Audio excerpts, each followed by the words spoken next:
ناظرین گرامی السلام علیکم ورحمۃ اللہ وبرکاتہ۔ سیدھی بات کے تازہ ترین پرائم ٹائم میں آپ لوگوں کا استقبال ہے۔ ناظرین گرامی میں انصار عزیز ندوی اس وقت آپ لوگوں کے سامنے کچھ اہم ترین خبروں کی تفصیلات لے کر حاضر ہوں۔ ناظرین گرامی، جیسا کہ آپ جانتے ہیں آج جمعرات کے روز ہمارے یہاں تو 8 ذی الحجہ ہے، لیکن سعودی عرب میں مکہ المکرمہ میں جن لوگوں نے اس وقت وہاں پر حج کے لیے روانہ ہوئے ہیں، سب سے اہم ترین دن ہے آج 9 ذی الحجہ۔ میدان عرفات میں لاکھوں حجاج کرام اس وقت حج کا رکن اعظم ادا کرنے کے لیے پہنچ چکے تھے۔ ایسے میں مسجد نمرہ میں خطبہ حج دیا جاتا ہے، جس کو پوری دنیا کے مسلمان ایک آواز سن کر سنتے ہیں، اور پورے حج کے ارکان میں اس کو سب سے اہم ترین خطبہ اور سب سے اہم ترین رکن مانا جاتا ہے۔ امسال مسجد الحرام کے امام و خطیب شیخ ڈاکٹر صالح بن عبداللہ بن حمید نے حجاج اور امت مسلمہ کو نہایت اہم پیغام دیا۔ خطبہ حج میں زور دیا گیا خطبے میں کہ حج کے ضوابط پر عمل درآمد ہر مسلمان کی شرعی ذمہ داری ہے۔ انہوں نے کہا کہ اللہ تعالیٰ نے نیکی کرنے والوں کے لیے دنیا و آخرت کی بھلائیاں مقدر کر رکھی ہیں۔ تقوی ایمان والوں کی علامت ہے اور وہی دنیا و آخرت کی کامیابی کا ذریعہ ہے۔ شیخ صالح بن عبداللہ نے کہا کہ اللہ تعالیٰ نے اسلام کو بطور دین انسانیت کے لیے پسند کیا اور دین مکمل ہو چکا ہے۔ انہوں نے کہا کہ نیکی برائیوں کو مٹا دیتی ہے، اس لیے نیکی کی زیادہ سے زیادہ کوشش کرنی چاہیے۔ خطبے کے خلاصے کلام میں اگر دیکھا جائے تو رسول اکرم صلی اللہ علیہ وسلم کے حوالے سے حدیث کے ذریعے سے فرمایا گیا خطبے میں کہ اللہ کی عبادت ایسی کرنی چاہیے جیسے اس اللہ کو دیکھ رہے ہوں۔ امام مسجد الحرام نے کہا کہ دین اسلام کے 3 درجات ہیں۔ سب سے بڑا درجہ احسان ہے۔ والدین سے صلہ رحمی، نرمی اور وعدوں کی تکمیل بھی دین کا حصہ ہے۔ حیا ایمان کی شاخ ہے۔ شیخ صالح بن عبداللہ نے کہا کہ حج کے دوران اللہ کا بہت زیادہ ذکر کرنا چاہیے، دعائیں کرنی چاہیے، دنیا و آخرت کی بھلائیاں مانگنی چاہیے۔ اللہ نے فرمایا کہ نیکی میں ایک دوسرے کے ساتھ تعاون کرے اور بری باتوں سے رک جائیں۔ اس موقع پر فلسطینی بھائیوں کو بھی یاد کیا گیا، مظلوم بھائیوں کو بھی، شہیدوں کو بھی یاد کیا گیا۔ فلسطین کے بھائیوں کی مدد فرمائے یہ دعا کی گئی شیخ صالح بن عبداللہ کی جانب سے، تو وہیں عورتوں اور بچوں کو قتل کرنے والے ظالموں کی بربادی کے لیے بد دعائیں بھی کی گئی اور ان کے قدم اکھیڑ دیے جانے کی التجا اللہ سے کی گئی۔ اس موقع پر امام حج نے دنیا بھر کے تمام مسلمانوں کے لیے خصوصی دعائیں بھی کرائی ہیں۔ یہ خلاصہ کلام تھا۔ پورا عربی خطبہ آپ کو جو ہے اس وقت مختلف چینلوں میں مل جاتا ہے اور بہت ساری چیزیں بہرکیف آج چونکہ ہم تمام مسلمانوں کے لیے ایک اہم ترین دن ہے، اس کا خلاصہ آپ لوگوں کے سامنے پیش کرنا بھی ہماری صحافتی ذمہ داری ہے۔ تو ناظرین گرامی، بھارت میں ظلم و ستم کا سلسلہ مسلمانوں پر ختم نہیں ہو رہا۔ کسی نہ کسی بہانے سے، کوئی نہ کوئی بہانے سے ان کے املاک کو نقصان پہنچانا، یہ اس وقت جو ہے پوری طرح سے ان کا شیوا بن چکا ہے۔ 3 جون کی رات اتر پردیش کے غازی آباد میں اس وقت کشیدگی بڑھ گئی تھی جب ہندوتوا تنظیموں کے گنڈوں نے، دہشت گردوں نے مبینہ طور پر ایک مسلم ٹرک ڈرائیور اور کلینر پر گائے کا گوشت لے جانے کی شبہ میں حملہ کیا۔ ہجوم نے بعد میں ٹرک کو آگ لگا دی، جس سے علاقے میں خوف و ہراس پھیل گیا۔ یہ واقعہ بھوجپور پلکھوا روڈ امرالا گاؤں کے قریب پیش آیا۔ 9 بجے کے قریب ہندو یوا واہنی بجرنگ دل کے گنڈے، ان کے رہنما نیرش شرما اور مدھور نہرا نے دعویٰ کیا کہ اطلاع ملی تھی کہ ٹرک گائے کا گوشت لے جا رہا ہے۔ اس پر عمل کرتے ہوئے دائیں بازو کے کارکنوں نے مقامی دیہاتیوں کے ساتھ مل کر گاڑی کو روک کر تلاشی لی۔ بڑی مقدار میں گوشت برآمد کرنے کا دعویٰ کرتے ہوئے گاڑی کو توڑ پھوڑ مچائی اور عمران اور وسیم کے نام سے ڈرائیور اور کلینر کی شناخت ہوئی ہے۔ جائے اوقات سے ویڈیوز جو سوشل میڈیا پر بڑے پیمانے پر گردش کر رہی ہے، ایک پرجوش ہجوم کو اشتعال انگیز نعرے لگاتے ہوئے دکھایا گیا، جیسے کہ دیش کے غداروں کو گولی مارو ساروں کو۔ تو ناظرین گرامی، یہ صورتحال گنڈوں کی، ہندوتوا درندوں کی اس وقت پورے بھارت میں بن چکی ہے۔ ان پر لگام کسنے کے بجائے جب ان کے تئیں بیانات دیے جانے کی کوشش ہوتی ہے یہ ہندوتوا ذہنیت کے حامل گنڈے لگاتار بے لگام سانڈوں کی طرح اس وقت دہشت پھیلاتے نظر آ رہے ہیں۔ ناظرین گرامی، وراٹ کوہلی اور انوشکا شرما کو اس وقت بہت زیادہ ٹرول کیا جا رہا ہے یا تنقید کے زد میں لیا جا رہا ہے۔ کل تک جن کی تعریفیں ہو رہی تھیں، آج ان کو تنقید کی زد میں اس لیے لیا جا رہا ہے کہ RCB کے جشن کے موقع پر بنگلور میں پیش آئے ہوئے تصادم کو کہیں یا پھر بھگدڑ کو براہ راست ان کو اس کا نشانہ بنایا جا رہا ہے، جیسے کانگریس حکومت کو یہاں پر آڑے ہاتھوں لیا جا رہا ہے۔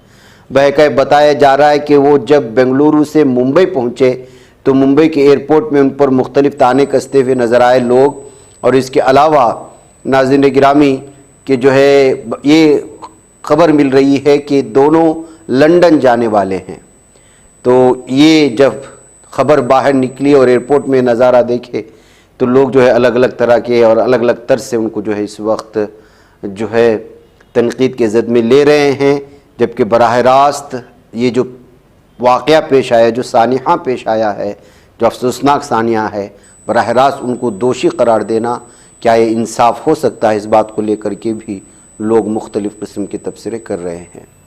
ناظرین گرامی، ادھر تہران کے رہبر انقلاب مانے جانے والے آیت اللہ سید علی خامنہئی نے اپنے حج کے پیغام میں غزہ کی روک تھام اور غزہ میں ہو رہے ظلم و ستم اور قتل و غارت گری کی روک تھام کے لیے اور غاصب صہیونی حکومت کو کمک رسانی کے تمام راستے بند کرنے کی ضرورت پر زور دیا ہے۔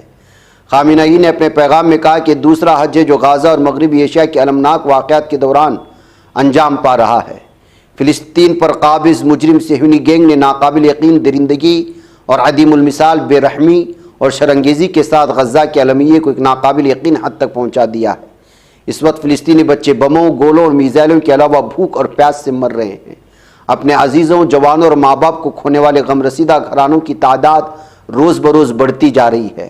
اس انسانی المیے کے سامنے کسے کھڑا ہونا چاہیے؟ بلا شبہ یہ فریضہ سب سے پہلے اسلامی حکومتوں پر عائد ہوتا ہے اور پھر اقوام پر جو اپنی حکومتوں سے اس فریضے پر انجام دہی کا مطالبہ کرے۔ مسلم حکومتیں شاید مختلف مسائل میں آپس میں سیاسی اختلاف رکھتی ہوں، لیکن اختلافات غزہ کے المناک مسئلے پر متفقہ موقف اپنانے اور آج کی دنیا کے سب سے مظلوم انسانوں کی دفاع میں تعاون کے سلسلے میں ان کے آڑے نہ آئیں۔